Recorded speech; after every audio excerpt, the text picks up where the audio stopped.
During my career, I was addicted into an oath that I will never fail my comrades and continue to believe in that oath to date. I have always strived to be the leader that the Army deserved, not just in words, but in deeds. I prayed to God when I was appointed Army Commander to give me the wisdom, to give me the ability, to give me the energy, health, and above all, humility to listen to all that I led, and equally to listen carefully and take instructions from my seniors. I am grateful that I'm handing over without a single day that I thought it would have been different.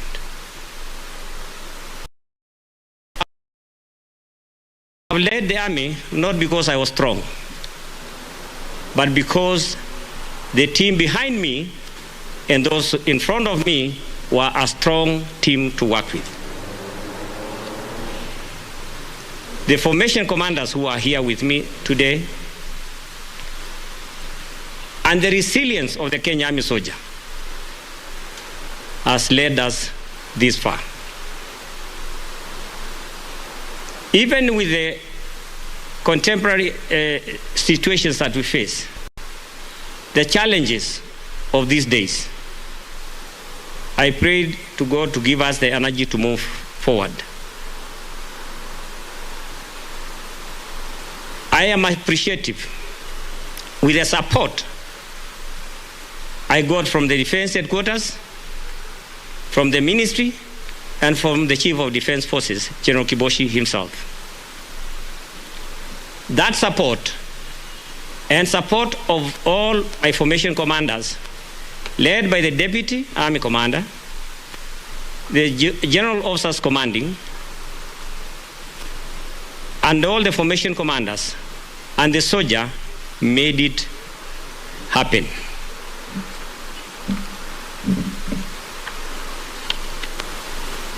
The Army stands firm not because of the Army Commander, but because of the resilience of the Army soldier.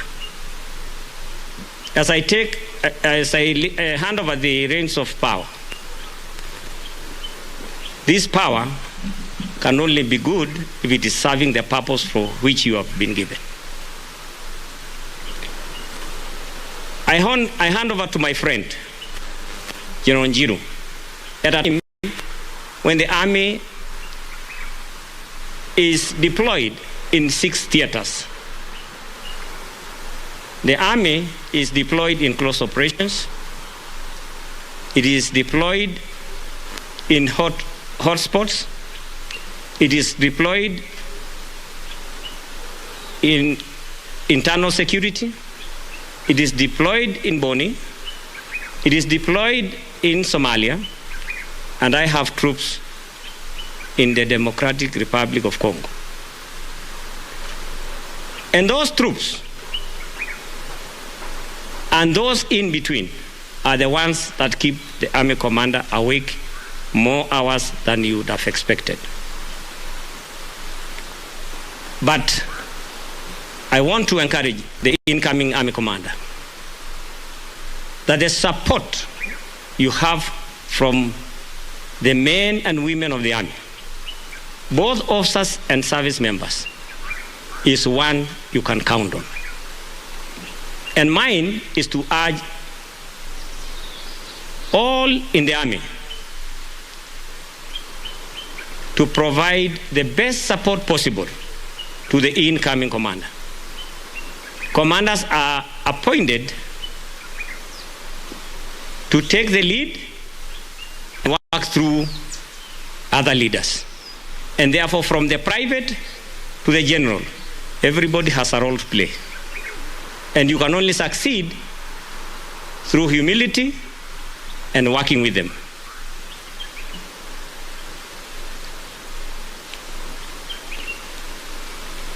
My unbroken service ends today as I hand over the stewardship of the Army. But my comfort is that the experience that General Njiru has in diverse fields makes him capable to take charge in the current dynamic and complex defense and security environment. The Army is an institution charged with the unstinting and unwavering task of protecting this country, its interest, and future prosperity against all land-based threats and aggression. And that is why the motto says, Kenya Army, ngao ya taifa. Kenya Army is the shield of this nation. And to be able to protect the lives of Kenyans and their property, you need a cohesive, united army. The Kenya Defense Forces prides in jointness, and therefore, as for you, General Njiru, as you lead the army, the joint aspect of working with the Air Force, with the Kenya Air Force and the Kenya Navy, creates more strength for the army.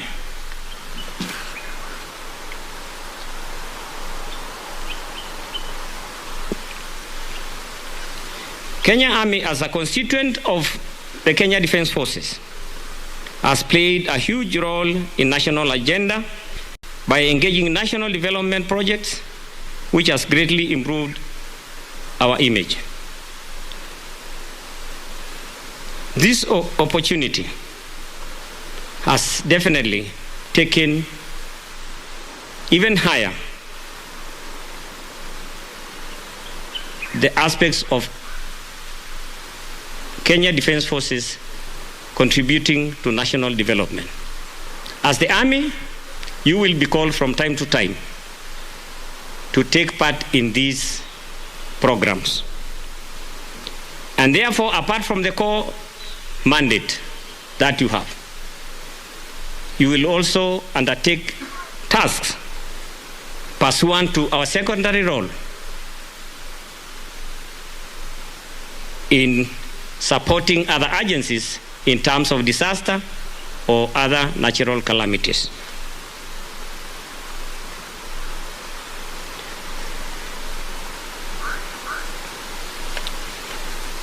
I must also single out the support of the Kenya Army by Defense Headquarters through the initiatives of the Chief of Defense Forces in many programs that have helped improve the lives and the welfare of the Kenya Army. I may not be able to name them all today, but suffice it to say, the Kenya Army today boasts of some of the most modern facilities, to include hospitals, the regional hospitals, housing,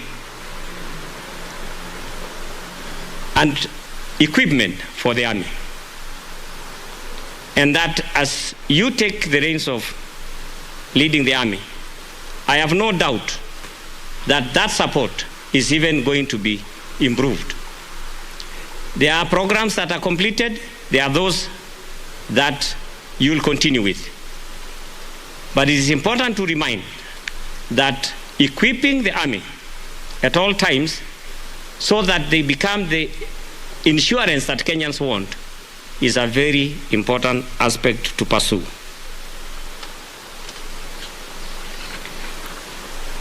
Allow me also to appreciate the outstanding support that we have had with the new outfit, the Military Wives Association of Kenya. That great breed of ladies of the military is a team you can count on for the welfare of our soldiers. In the short time they have been in office, the troops have found another channel of their support to welfare programs. To you, Madam Tabitha Kiboshi, and your team, I would like to appreciate that you have led your team together with your committee, that today you know where all the soldiers are in terms of barracks, facilities, more than some of the formation commanders. Because formation commanders don't cross over. But you have been able to travel through all the formations to see where you can help. And particularly for a force, the army, which is deployed in operations and challenged by issues of stressful situations, they have found a shoulder to lean on. I thank you very much.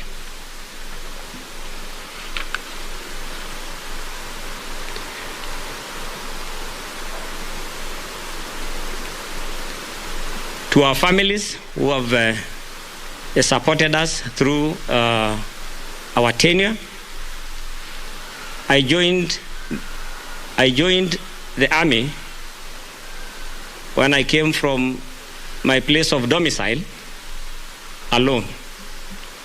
I did not have a family. I did not have children. But now as I retire, I am happy that KDF did not only give me work, did not only give me wisdom, did not give me friends, but gave me a family.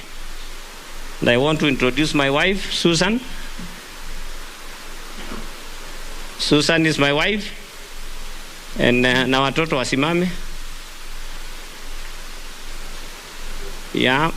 My firstborn is not here. He will not be able to be with us because of where he's working, the exigencies of what he does.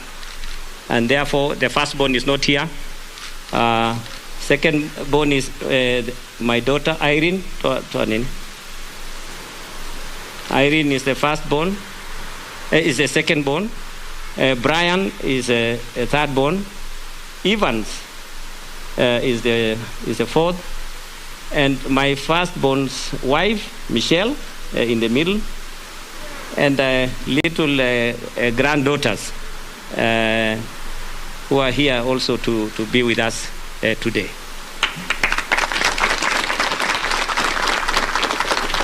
Now, this is the army I'm going to lead now, from now on. And I will be the commander. Susan will be my deputy.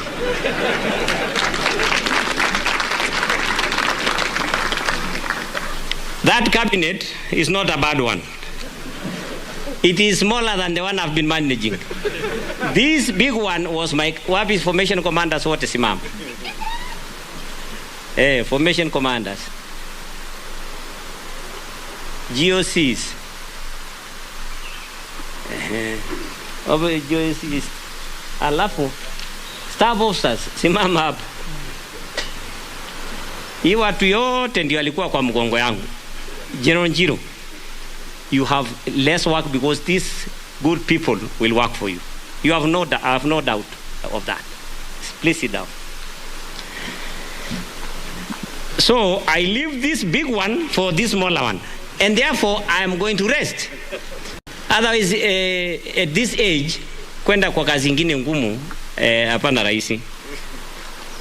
But I must thank God that through those years, even as we went about the military work, my family has been fully supporting to me.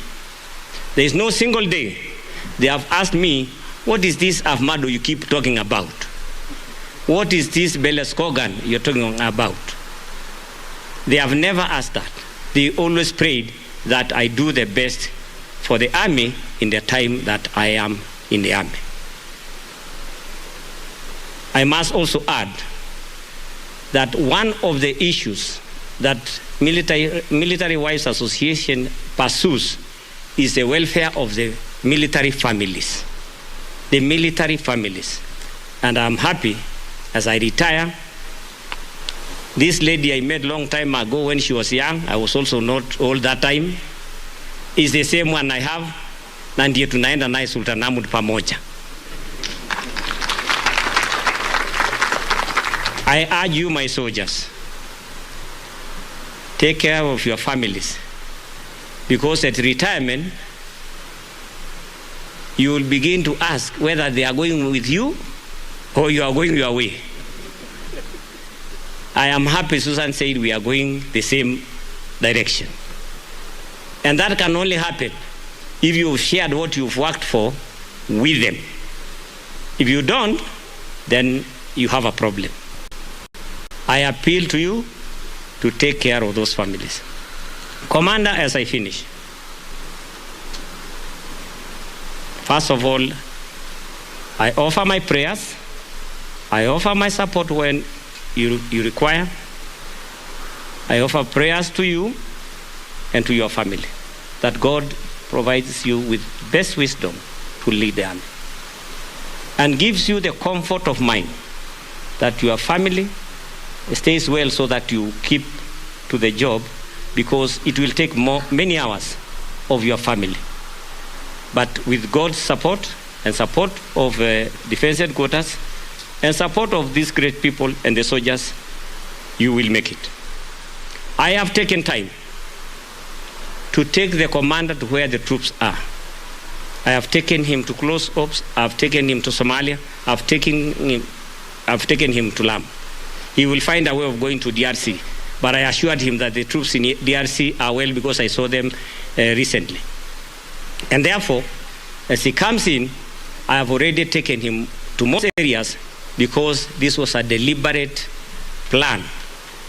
And I knew it is important for a commander to understand.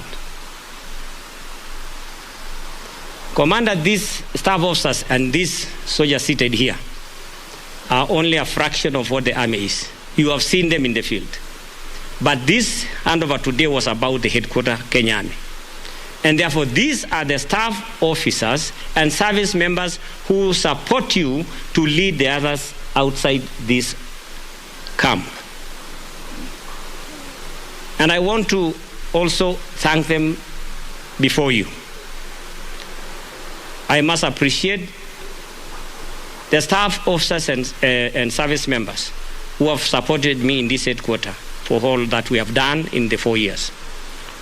The most important part in the staff, whether they are in operations, training, logistics, medical, or any branch that there is here in the headquarters, is your integrity. Your integrity, and tell the commander the truth, so that he can make decisions based on facts. This headquarters is not about rumors. It is about working. And I have no doubt that you'll provide the same to the commander. There is no day I've woken up feeling different because some letter was in the wrong office. Everybody has done his part, and I say thank you to you. With those many remarks, allow me now to invite the commander, General Njiru, to speak to us. And where we are adjusting a program a bit, after the commander has spoken, and before we sign the command document, the Vice Chancellor, National Defense University, General Jonah Mwangi, will speak. General Jonah Mwangi and I joined the same day. This great general, and I'm happy because he's leading our best institution, joined with me the same day. Jonah Mwangi worked with me in this headquarters. I have not seen a worker like Jonah. No wonder he's now the Vice Chancellor of the National Defense University. Jonah and I joined with a group of other 113 officers, and therefore we came 115 to work. It is today I'm leaving Jonah alone to continue. to continue holding the flag of Intake 15 very, very high. And I know you can, Jonah. I will. I know you can. And therefore, Jonah will speak for 1 minute before we sign the documents. For now, I invite the commander to take the podium and speak to us. Thank you, Commander. Thank you.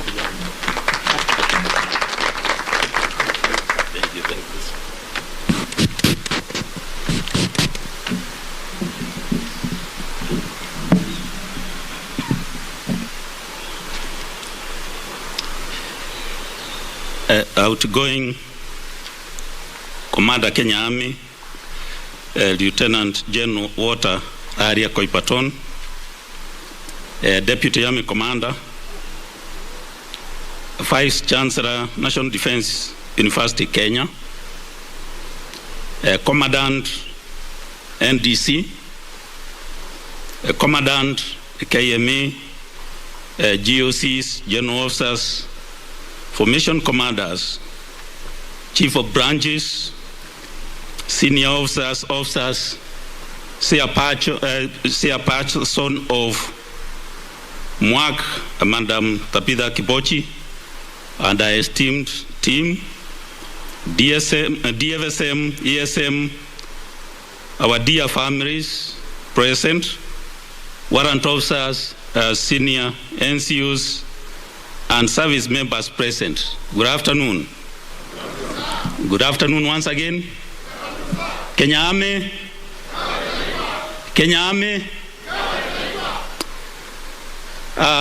Allow me at this moment, first and foremost, seek to reflect on ourselves as individuals, be it uniformed personnel and our families.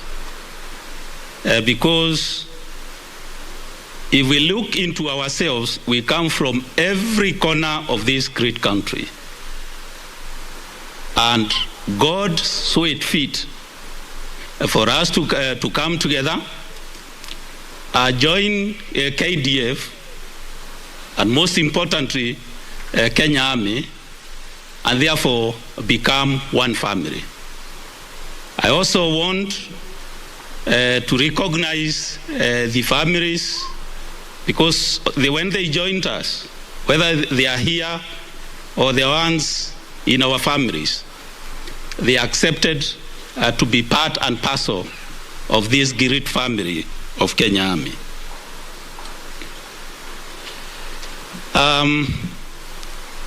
I would also want to thank Commander Kenya Army,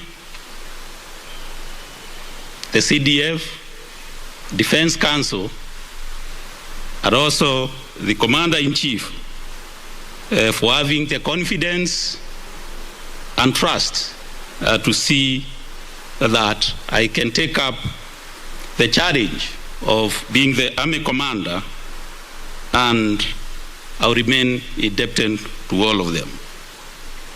To the families, led by MWAC, I know the outgoing commander has also mentioned about you, but there is a special element in you that has really touched us as the leadership and the family of KDF. You have allowed us the opportunity to work well. You have also complemented in command, and I want to believe our welfare now is well positioned due to your input. Continue with the same spirit. I know, sir, at this particular moment, it's a great moment when we witness the transition of leadership of Kenya Army. But I want to reflect on again things which I've seen in you as a commitment, fear, resilience, and you are out to give the best to the Kenya Army. You have lived the true to the vision and mission of the Kenya Army by always endeavoring and ensuring that the arrowhead is sharpened. You remain an embodiment of success, especially in operations you initiated and oversaw during your tenure. Recalling the process of handover takeover, when it commenced, I clearly remember your deliberate brief on what are the projections, the vision of the Kenya Army. Also, you brought out the deployments of our troops across the country, the plans in place to further Kenya Army, and even the challenges also. You did not state, but on the challenges, you also brought out very clearly the mitigating plans in place so that we can overcome them. Mine is to promise you that I will follow the same trajectory so that the Kenya Army reaches where the vision and desires of the leadership is. You also never took tired, because I recall after the brief you said, the best place to understand where Kenya Army is going to the arrowhead. And as you correctly said, we visited depots, a lot of FOBs, we visited them, the close-ups as well, Operation Amani Boni, the security arrangement for LAPSET, as well as the LNC FOBs. Because you are convinced the best to do it was by going and seeing, understanding the plans in place, what is happening, and then so that we can have a projection and plans of where the Army requires to be. You have done an excellent job leading these great men and women during a very dynamic and complex security situation. But what I can see and what I can say, you should be proud of all the accomplishments the Kenya Army has achieved during your tenure.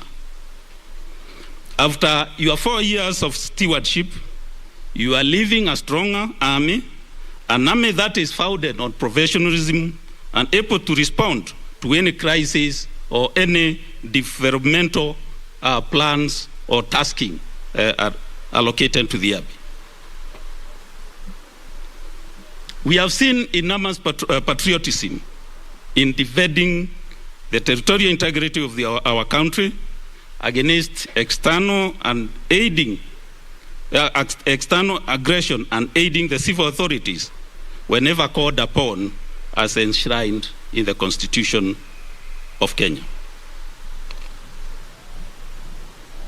As a result, you have always guarded the interests of our great country, Kenya, and you further endeavored and indeed sharpened the arrowhead. Allow me to appreciate the great work that was done by the commanders at different levels, the trainers, the staff, officers, and staff personnel at Headquarters Kenya Army for supporting the outgoing commander to steer the army in all ways to ensure that the army stands strong in day-to-day endeavors. I request that you extend the same support and cooperation to me. I would also want to express my deep personal appreciation, gratitude in the manner in which the commander personally took me through over the years in mentorship. I have consulted you in many times, and you're always keen to hear. As we continue to visit various areas, I remember sharing with you the early moments of the night, of the day that you used to call me just to understand where we were and what we are progressing in my previous deployment.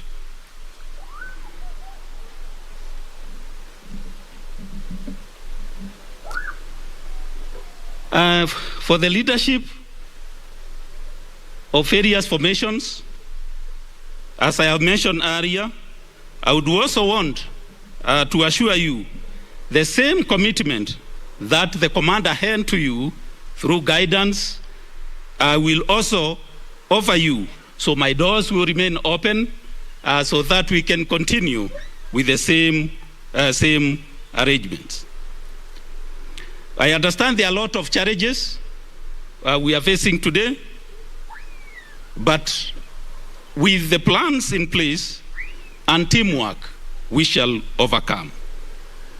And therefore, the challenges shall always be met with a clear, open, a focused mind, effective partnership, and synchronized efforts from all corners.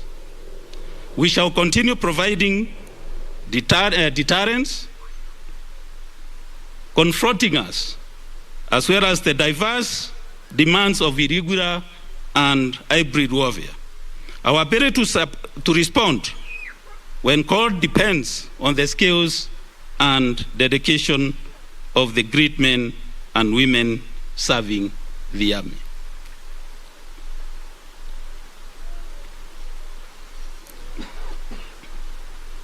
Outgoing Commander, sir, I know you have taken me through a lot.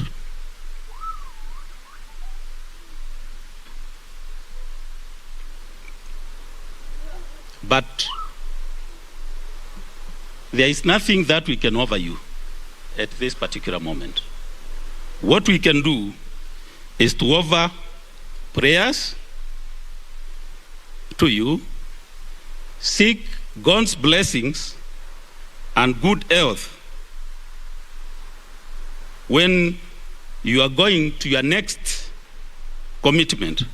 You have served this nation with great honor, and therefore it's our prayer that once you move to the next commitment,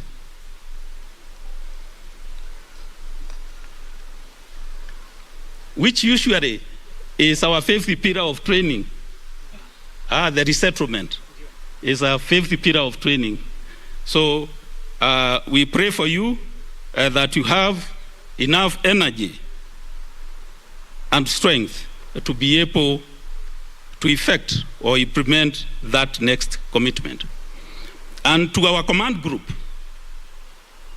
and staff of the headquarters, I call upon, we offer Commander the prayers, and also I would want to urge you that we continue with the same spirit that you set and rhythm, trajectory, so that we can get to the next level of the Kenya Army. With those few remarks, allow me also to recognize, I think our families, I know we are not able to do whatever we are doing if it is not with your support. I came with my wife, Mercy.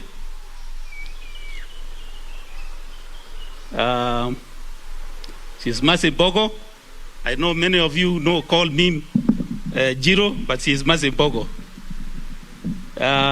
We have our firstborn daughter, Lorraine, our second daughter, Dolin, and our lastborn, who is a son, Ryan.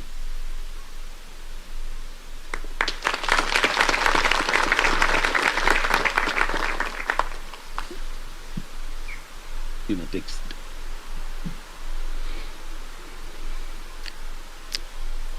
So for me, at this particular moment, is just to say, I am joining a working system. I'm joining an headquarter that is functional, professional, or committed to its work. And therefore mine, I wish just to continue with the same trajectory that the Kenya Army, led by the outgoing Army commander, the trajectory it was following, that is the same I will follow. Thank you very much.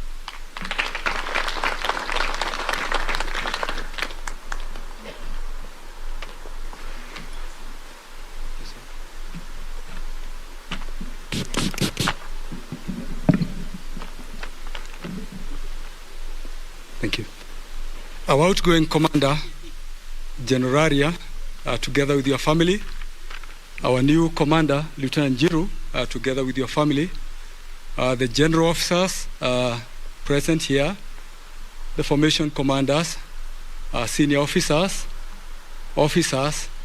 staff wote wa headquarter, our DFSM, Koranga, our ASM, thank you, representing all the service members that we have. Our families here, represented by the Military Wives Association of Kenya, chaired by Madam Tabitha Kibochi, and all your team members, all the families, members of the 4th Estate. Good afternoon. My name is Lieutenant General Mwangi, the Vice Chancellor, National Defense University, Kenya, and I want to begin by thanking God for making this day to happen.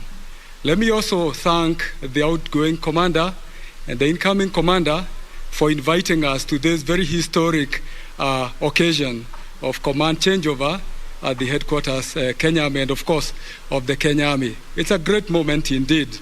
And I want to say that I'm so proud of General Raria. He has been a trailblazer. We walked out of the former Armed Forces Training College together, him coming from Kajiado and I coming from Nyandarua. We met on the same day in Nakuru Lanet. But what they did not tell us is that we would be living at different times. He lives today and my time will come. General Raria, after 40 years, I'm very happy for you. General Raria has always been ahead of me. And there's a lot that I can say about the great general. But most admirable is that he has been a leader. When on the day we commissioned, he was one of our junior under officers. He led a platoon. I did not get that time or the opportunity to lead one, but he did. But in service again, he has always been ahead of me. And I was very proud one time when I served under this same roof with him, I as Chief of Operations and him as the Deputy Army Commander. And after 2 years, he rose to become the Army Commander again. I was also very privileged to work under him. Under very difficult circumstances, many times we would go to him and he always remained sober. He always had a good word to be able to turn the tides even when times were bad. But when times were too good also, you know him. And you know he can give a good laugh. He's a great man. Thank you, sir. Now, sir, as you go, I want to pray to God that he guides you, that he holds your hand. You have given your all. You go down in history, in recent history, as one of the longest commanders of our service. Please extend a round of applause to him. I also want to appreciate your family, and you have recognized that without the support of your family, perhaps life would have been very difficult. And as you go home with your smaller team, let me also invite this gathering here to extend a round of applause to your family. Let me now turn to my commander, my new commander, Lieutenant General Njiru. I thank God for you. we have come a long way together. And I am also very, very grateful to the Corps of Artillery for having brought us up so well that you were able to rise to that position that you have risen to become the commander of the Kenya Army. I'm grateful to our Corps because it is composed of a group of great leaders that have brought us, that guided us to come this far. Now, to my general colleagues and all the officers and service members, I want to request you and to ask you, I know we have been commanded to obey, but then, General Njiru, in this team, this big team, you have a great team that you can always turn to in good times and bad times, because you need a shoulder on which you can lean on in good times and bad times. General Njiru, we want to wish you well. We are so, so grateful to you. We can always turn to us to extend help and even to laugh a little bit, because big office is also very lonely. So if you find time, please call us and we'll be able to join up with you to be able to encourage you as you take the great mantle of leading our KDF as part of our KDF. For this country, I think you have a great leader in General Njiru. KDF should be able to find a lot of comfort in having appointed General Njiru as our commander. Let me ask this team again to extend a round of applause to General Njiru and his family and all of us for a good job. So let me end it there and to thank you very much once again for inviting us here. Thank you, General. Thank you.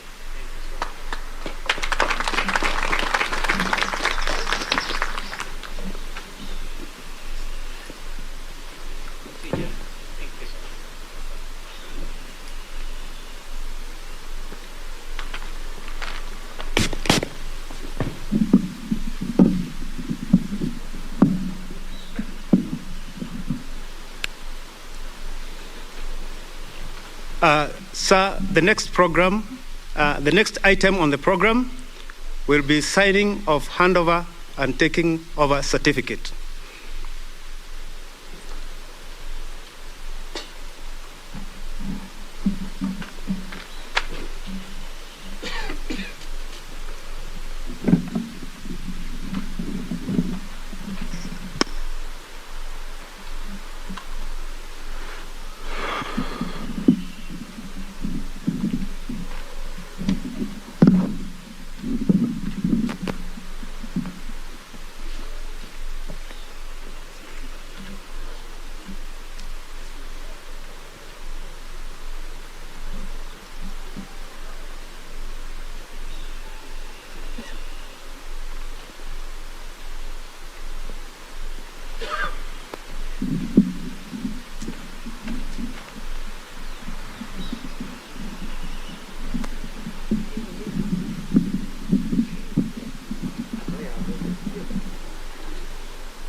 I now kindly request the outgoing commander, Lieutenant General Koipaton, to take his position to sign the handing over certificate.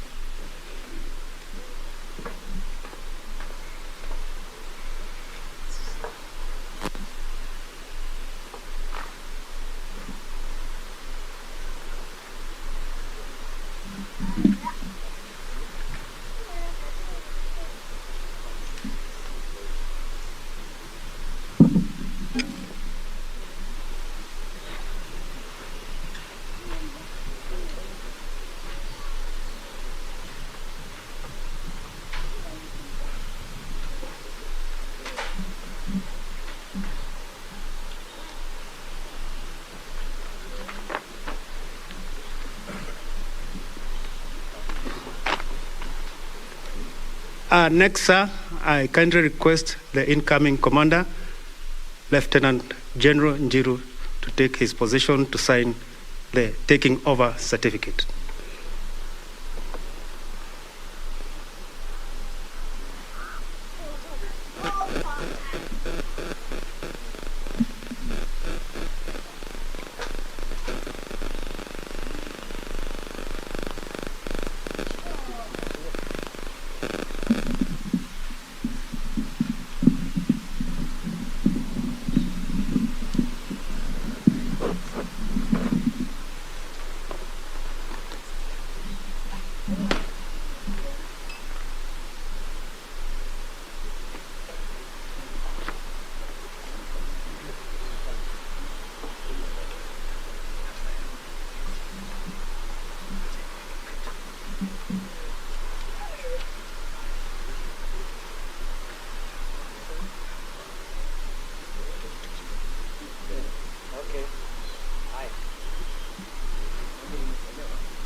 Thank you very much, sir.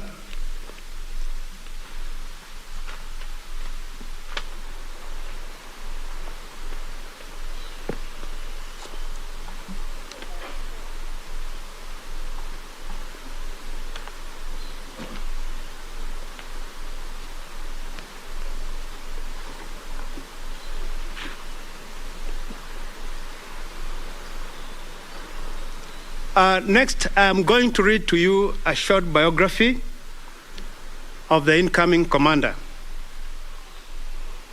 Lieutenant General Peter Mbogo is the commander of the Kenya Army. Following his promotion and appointment on 20th of June this year, he was enlisted into the Kenya Defense Forces as an officer cadet on 24th June 1985 and commissioned as a second lieutenant on 26th June 1986. Upon commissioning, he was posted to 77 Artillery Battalion as a troop commander and later where became a commanding officer in the same unit. He served in many regimental capacities, key among them administration officer, adjutant, battery captain, battery commander, instructor in Air Defense Wing,